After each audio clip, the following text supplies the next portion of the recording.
Hello, hello. Welcome back, my fantasy podcast peeps. It's been a while, but we're back. Another special presentation of my fantasy podcast from myfantasysportstalk.com and another special guest, a follow-up today on today's podcast. So we cannot wait for it. This guy on today's podcast has been up to big things. He's been high flying all over the country. So cannot wait for that. I am Brandon Reed. My co-host is Dan Schalk. Daniel Schalk, how you been? Doing pretty well. Busy time of year with the release of the draft guide and my fantasy sports talk cover and all the not only baseball but fantasy football coming up. It's a big time for the site, so we've been busy over here. How about you, Brandon? I've been good, but I got a feeling there's a young lady, Marissa Caruso, is going to be disappointed you didn't mention that you got a wedding coming up soon. I mean, forget the guide. You're about to get hitched. Big things going on. Well, there's the guide, and then there's my wonderful soon-to-be wife. Speaking of, bridal shower Saturday. It's been a hectic time in the Schalk household. I've been running around like crazy. Stressful, but it'll be worth it. That's what I keep saying. It'll be worth it. Orlando's back with us, Orlando Torres, and I know you've read and kept up with the guide, Orlando. You contributed to it as well, and I told Dan we're gonna have to make an edit. I've got to edit to it that Anthony Miller will have a better fantasy season than Josh Gordon. Mark it down right now. Oh, yeah, no, definitely got him, Mark. Definitely got him, Mark. Excited for that. What he's been, some of the clips I've been seeing, I mean, I'm already hyped up for football. So with Anthony Miller talk as well, I mean, it's crazy. I'm excited for it. Hey, let me ask you, because you missed the last podcast when we answered the questions, and Nick Pertins chimed in and talked about how did we feel, you and I specifically, about Dan's ranking of Josh Gordon being the third overall fantasy receiver this year. So you missed that podcast. So how do you feel about that? Is that you think Josh Gordon is going to have a big year as well, top three? What do you feel? Oh, man, okay, I'm not going to go maybe that high right away, but, I like it. I like the ranking because – even though he ranked him right there in top 3, top 5, whatever you want to call it, I mean, it gets people talking. We got Nick talking. I mean, it's very different perspective than what you see on some of the other bigger sites. And it's a different perspective. So when you come to our site and look at our guy and you see that as a top 3, you look at everybody else's rankings, the way you stack them, I mean, I personally don't have a problem with that. I mean, it gets the people talking. Again, I probably wouldn't rank them that high in the top 3, but, I don't have that much problem with it. Bold predictions, Brandon. That's what we do here. And I just made one. Anthony Miller is going to have a better fantasy year than Josh Gordon. So that's my bold prediction. But I can see it. It's possible. Josh Gordon is a freak athlete. I saw pictures of him the other day. You guys kept sending me. So, yeah, dude is ripped. Dude's been in the gym. It's a possibility. He could have a big year. He's almost as ripped as our guest today, the high flyer, Brendan Griffin. HighFlyer BG is back, fresh off his tryout in Orlando at the WWE Training Facility. So welcome back, man. You've been up to big things, and I kind of noticed you took a little bit of a hiatus from Instagram. You were posting training videos just almost every day, but you had to take a little bit of a break from that because you had big things going on in Orlando. Yeah, so we got to get back to that. Kind of have had a crazy month here with Orlando, my anniversary, my girlfriend's birthday. So it's been a lot of fun things, and now it's time to kind of get back to the content. We have some fun things in the works, so we're just kind of leading up and getting everyone excited for the next steps we have and things we're going to be posting. Also, July is a hot month for BG, guys. A lot going on there. So let's just lead into it. We saw you probably about a month or so ago. You're on the People's Podcast with those guys, Matty Savage and them. Do a great job. They had you on first. We had to follow up and get you on as well. You just did a podcast with them this week. So we wanted to bring you in and just kind of do an update with you. So in case everyone missed that first podcast, go check it out. But this guy basically had a tryout at the WWE Training Facility in Orlando, Florida. So first, I just want to kind of lead us into this. What I'm really curious to know, Brendan, is first off, what was going through your head when you actually pulled up to that training facility in the parking lot and thought to yourself for the first time, damn, this is real? What kind of thoughts are going through your head? So we had specific directions when we pulled up. I was in a car with 3 other people who I had just first met at the airport, and in email we had specific directions. We had to enter for the the facility, how they wanted us to come in, etc. So when we pulled up and followed those directions, all the doors were locked. So we're then kind of going around door to door, and I didn't want to be the person knocking on the wrong door, because I feel like with opportunities like that, everything's a test right from the airport to the minute you step out and start training. So I kind of wanted everyone else to be the wrong person knocking on the door. So you're kind of on your toes, almost like it's April Fool's Day all day long, right? You just never know who's testing you. Exactly. So it was like, and they have cameras everywhere nowadays. Someone could be sitting watching on their phone back in Connecticut at home office. So it wasn't really a test. The doors were just locked. So long story short, that's how it started. And then we walked in for our physicals, and it just happened so fast. I honestly didn't really have a chance to even comprehend it all going down, other than, hey, let's make sure that we don't go in the wrong door and get screamed at. And that was it. That was Wednesday night, and we went for physicals, and then there for about 2 hours, and then went back to the hotel, and then kind of prepared for the next day's activities.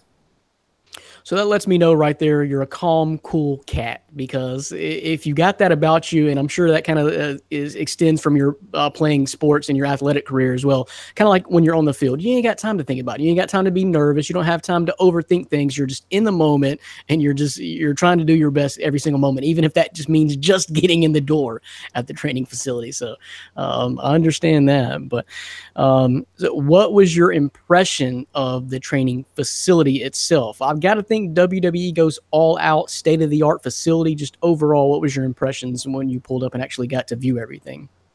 Yeah, so honestly, I just got chills thinking about it. The facility itself is just, everything's so state-of-the-art. Everything's clean. Everything's put together in a good format. Everything they have is kind of structured, how they set up their weights, their speed section, where their rings are.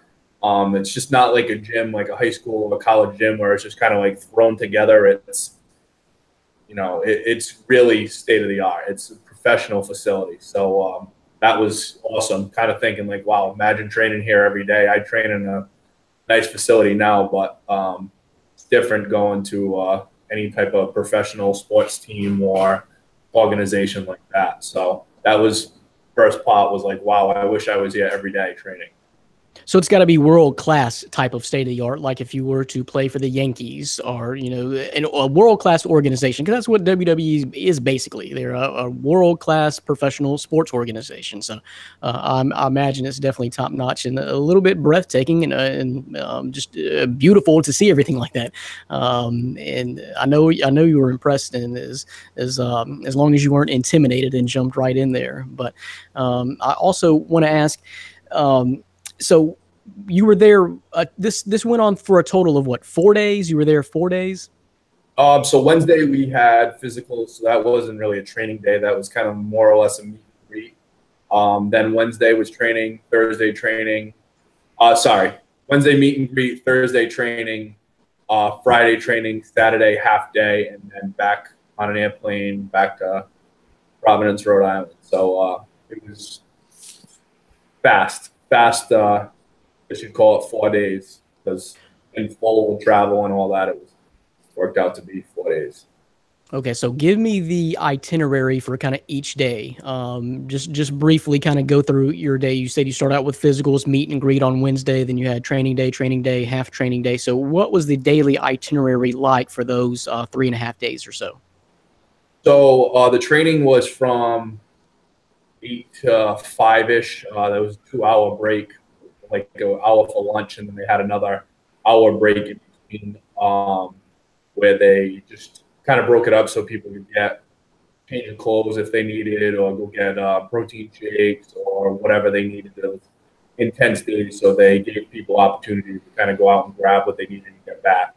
And that was Thursday and Friday, and then Saturday they did basically a warm up, and then people that were actual wrestlers or wrestled professionally were involved in wrestling matches. So the rest of us kind of watched as if you were at a NXT or a WWE event, and they cheered everyone on, and it was solid. It was really solid. So that was kind of the way it worked out. And then at the end of the day, each day, except for the last day, we went back to the hotel. Some people went out to eat. I used that time to kind of recover. And, I did have an injury when I was down there. So that was my time to get myself back right away and build up the remaining part of the trip. So that's kind of introductory. We're talking with Brendan Griffin, HighFlyer BG on Twitter and Instagram. So real quick, go ahead and give that to the folks at home again, how to get in contact with you or contact you on social media, your Instagram and Twitter and Facebook and all that. So it's all HighFlyer BG11, Instagram, Twitter. I also use Vero now. It's another social media app. Same thing, HighFlyer BG11. And my Facebook page is HighFlyer BG11, and we're all working on that YouTube. So that thing takes off too. So much to manage. Let me kick it over to Dan now. Dan, what's your thoughts, questions for Brendan, and just the response that you've seen off of the first podcast we did with him, and just the interaction with folks and wanting to hear more from him, and just everything from the last time we talked to him. Yeah, well, I do have a question pertaining to the training, but I mean, having the high flyer with us, I think we all saw the numbers of the first podcast. That was just on Facebook, the website and everything. So views and people want to know, about Brendan and his journey, I guess, because we prepped up this training facility so much. And now that it's here and now just from what you said, it kind of threw me a little bit. You said you had an injury, so I just want to know what kind of happened with that and how it affected you, not only obviously physically, but that has to be such a mental strain on you, knowing that you're hurt in a training time that could, impact your career so much. So my first thought is how mentally that affected you, and how were you able to kind of withstand that, and what was the injury? So the injury was ribs. I went into the ropes. We ran the ropes. Never ran the ropes before. I kind of thought that the ropes were more like resistance bands than telephone cables. So I didn't go into the ropes correctly and kind of absorb the hit and hit my ribs and bruised them pretty bad. And then the rest of the day, a lot of the movements were things I hadn't done before. So when I was doing the flips and the rolls and stuff like that, I was landing again on the same area that was already injured. So that was the first day, first thing really in the morning. So I then, went through the day, and then Thursday night kind of mentally decided how would I go about Friday, and would I go see the trainer? Would I not say anything? Would I just sit out? Would I try to sit out then and come back Saturday morning? So I just kind of mentally addressed where I was and what I wanted to do going forward, whether I had the best tryout of my life or the worst tryout of my life, and how I would have an attack plan for each situation. And I think being an older athlete versus a younger athlete, I value recovery and making smart athletic decisions versus proving to everyone in the room that I might be tough or the toughest person there or want to be the toughest person there. Being mentally strong and saying, well, I have nothing to prove to anyone other than, myself to be the best I can be. Let's take the tough side out of things. And if you're hurt, then don't injure yourself more to prove something. So those are things I talked about with my girlfriend, a couple of my friends, the gentleman that was my roommate.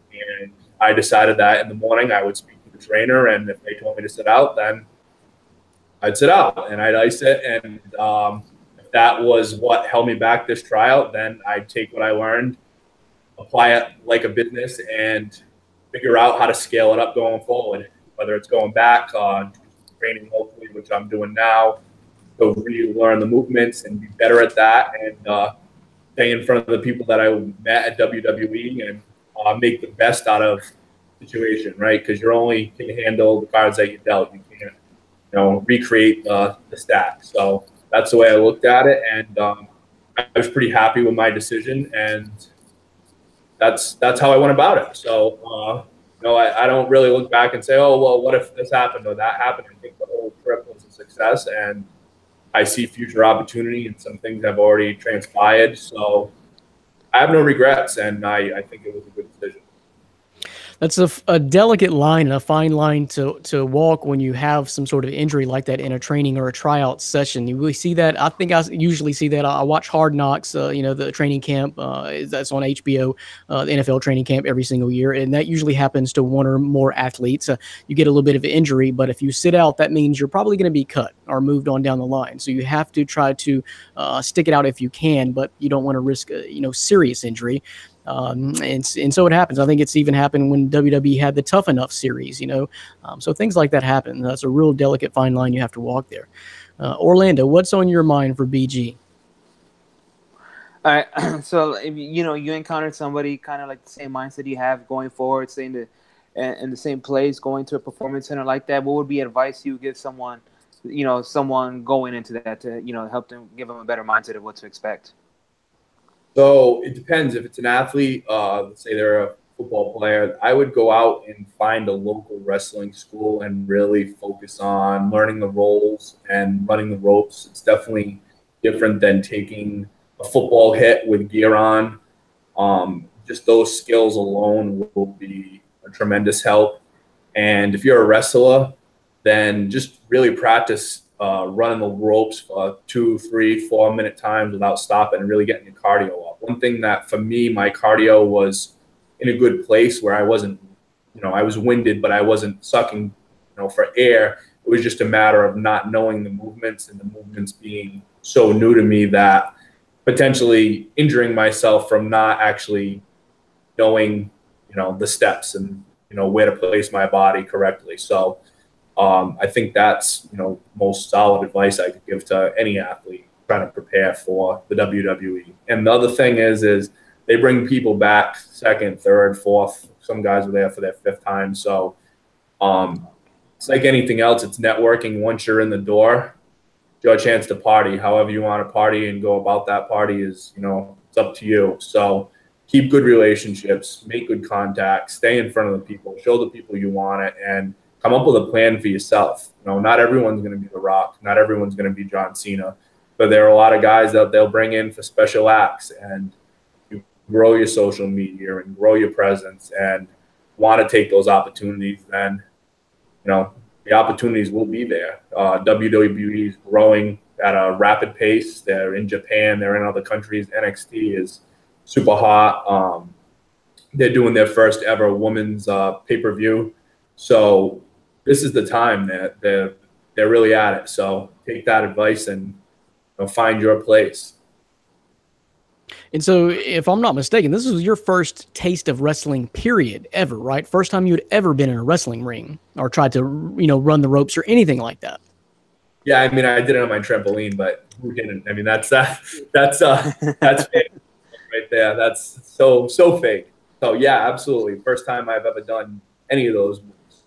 So definitely a lot different. Last week I went to a local facility and spoke to some of the guys that are been wrestling for a while and did more of the movements and already feel more comfortable doing them. So yeah, there's opportunity. I have some things that are going on locally. An event with some former WWE guys that is coming up that I'm going to, not going to say I'm going to be in a match, but I'm going to be part of and start to get my swagger out there.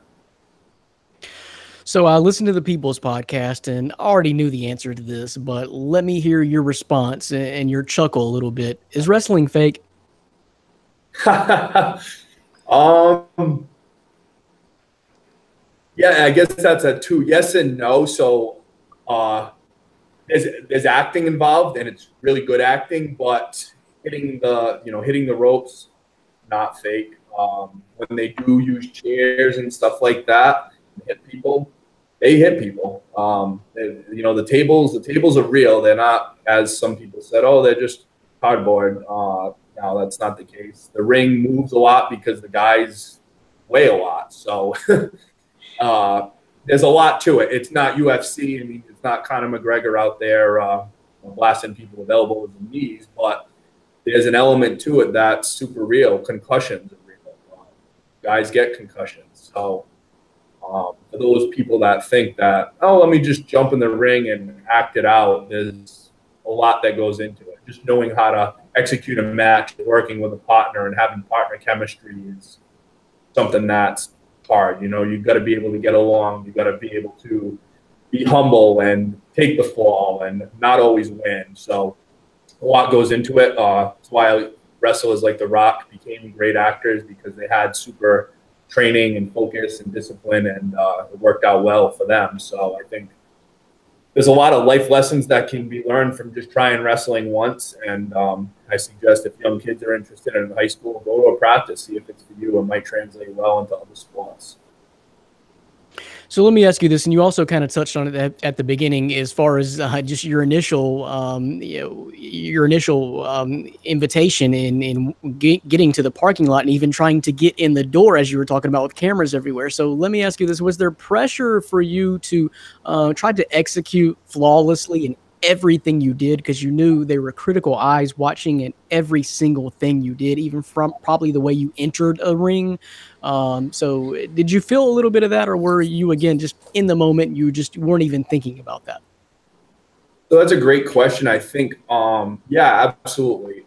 In line, waiting to do the movements and getting up, there was definitely anxiety there. It was something that I could turn off if I was playing baseball, pitching, or up to bat, or in a basketball game or football game. But for something like this that I never done, that experience, like anything else, you know, with time and experience, you are able to overcome those fears or those anxieties and tune them out and just be an athlete. A good athlete is someone that doesn't think, they just go out there and does. So I think some of my movements, not knowing and overthinking them, might have led to being a little tighter and less loose and not executing the way I could. So in the back of my mind, yeah, that was there. I wasn't like, oh my God, it's my turn. What do I do if they scream at me?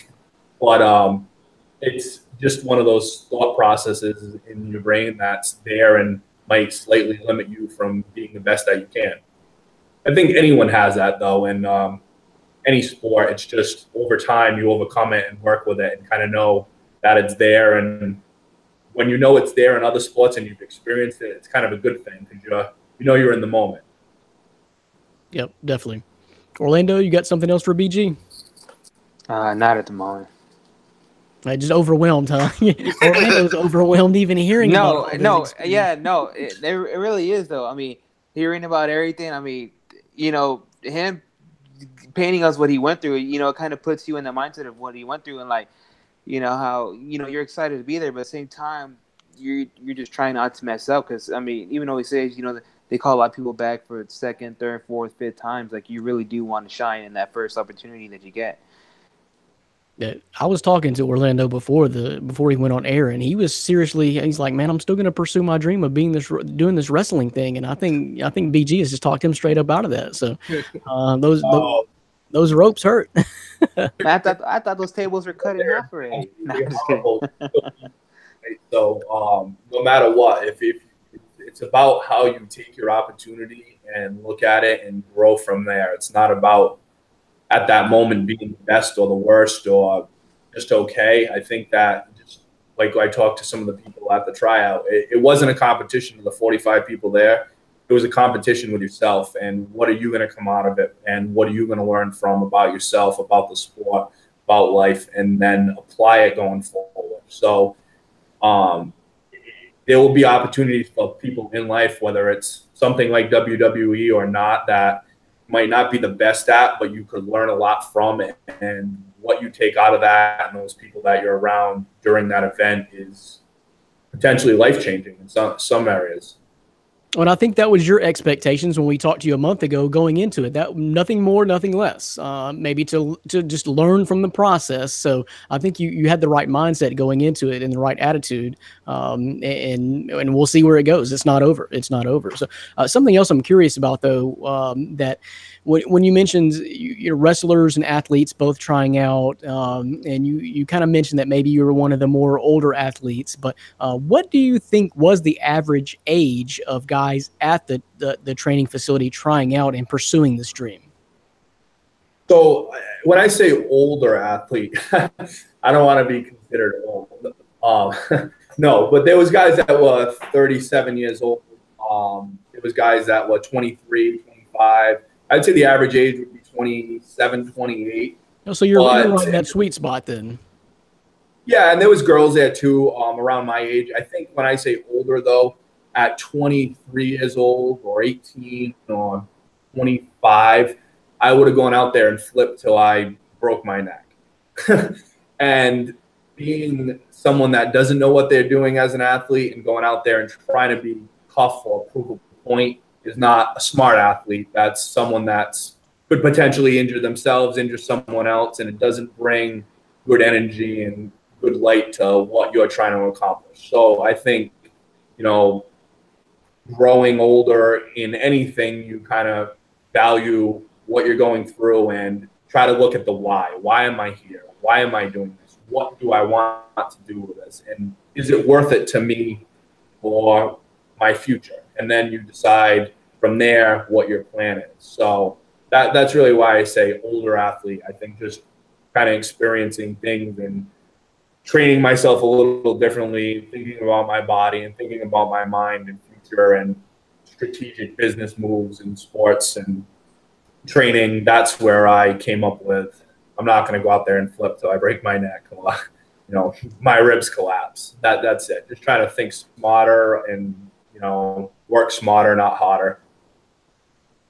I get you. Now, Dan would tell you you're old for an NFL running back, though, Brandon. If you're thinking about pursuing that dream, you're approaching over the hill for that, but you're still within the range of the WWE career.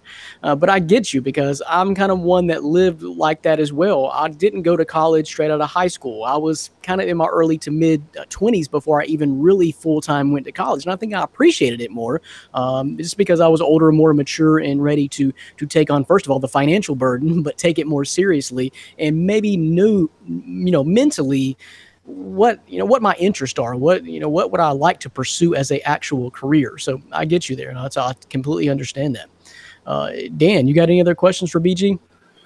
No, I mean, I think we're probably going to follow this all up with, what's next. I mean, I've started following all your social media, and I look forward to it. I checked out some of the videos you have on there. It's good stuff. If not only are you looking to get healthy and get in shape, but you're a motivator. Obviously, we can tell with you speaking here, but that's what you're looking to do, and just tell us what's that next step. What's obviously with this tryout coming to an end, you never know in the future, but what are your plans, at least in the short term?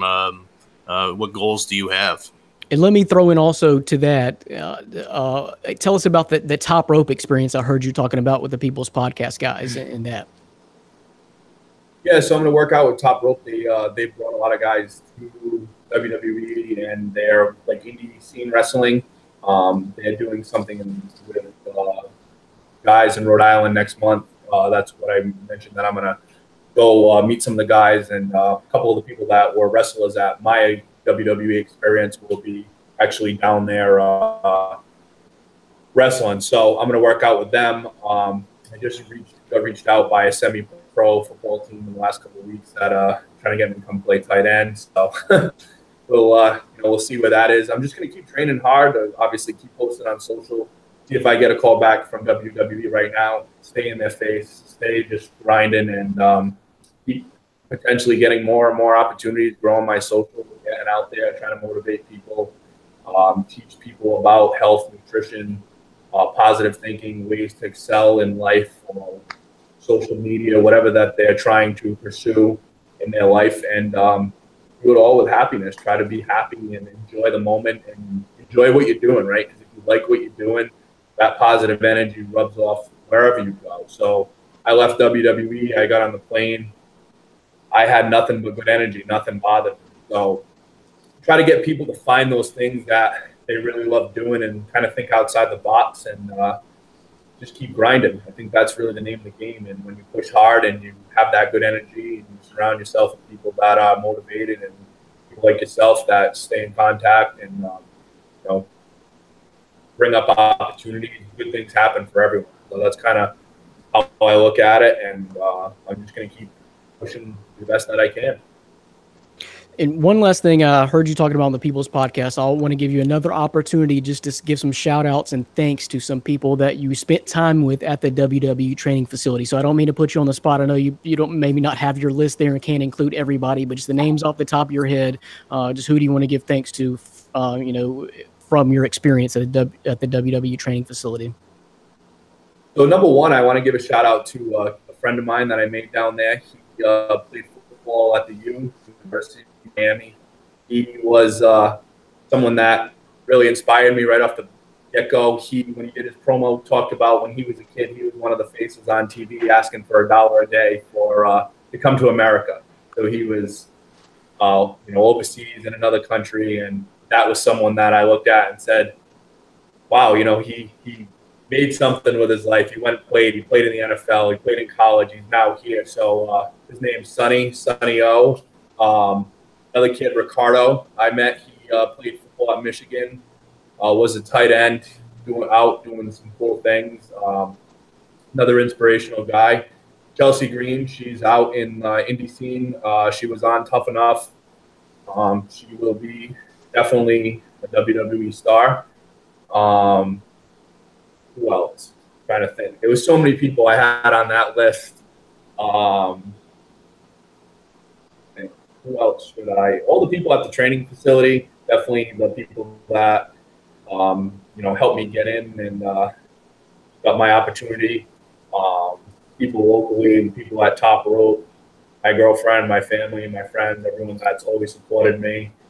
That's it. It's tough. I don't have a big list this time, so but everyone that was there, I thanks for all the support. I got you. And like you said, networking, communication, stay in touch and stay on top of it. Stay in their face, as you said, the HighFlyer BG, Brandon Griffin. So, man, we appreciate your time today, and we definitely want to keep following up with you. I don't care what you want to talk about. If you want to jump on our fantasy football league, that's fine too. I really don't care. But let's just stay in touch, and we'll have you back for another one. Yeah, definitely, guys. I'm excited. We'll do some more. I'm curious to know, and I'd like to have you back after that event in the 1st of August, that Top Rope. I guess was it a Top Rope event? Yeah, so Top Rope's part of it. Some of the guys are in it. I don't know if Top Rope's sponsoring it. It's at McCoy Stadium in Rhode Island. I think it's August 10th. So, let's do something after that. I know some former NWO guys are going. I think Kevin Nash and X-Pac, Mick Foley's supposed to be there. So it should be a good crew of people, some former stars. As you said, old athletes out there. So, I'll definitely have some good information. We can crush it at the end of August. Yep, definitely. Let's try to get some video of that too. I want to know what your role is going to be in that, and just document it the best you can. So we'll put something together and have you back then. So appreciate it, man. Appreciate the time. You're welcome anytime. So just holler at us. Yeah, thanks, guys. And shout out to Smack Talk. I know those guys are probably watching, so we can't forget those guys. Those guys are the best. Yep, they do a great job, and I can tell they're a little bit more giddy when you're in their studio with them. Just the presence there, it feels like it's a little bit more real. So they did a great job as well. Orlando, we'll have you back next time, man. Fantasy football draft coming up soon. Hope you're ready. Yeah. He's not ready. Yeah, it doesn't sound like it. I don't know. He's got a plan at all. I don't know that he's thought about it at all. I hope you've read the guide. He doesn't want to read it, obviously. He doesn't care about the guide. Just $1. Man. Yeah, no. I've definitely read the guide. I've been telling everybody about it. Crazy. $1 for 80 pages in Dan's words, fantasy goodness. Like, come on, that's a complete steal. It is a complete steal, just $1. And again, that guide, you can check out our website, myfantasysportstalk.com. Purchase that guide for just $1. The proceeds go to the Wounded Warrior Project and the Susan G. Komen Foundation. So, Dan, last words. What's up next for us? I don't know, man.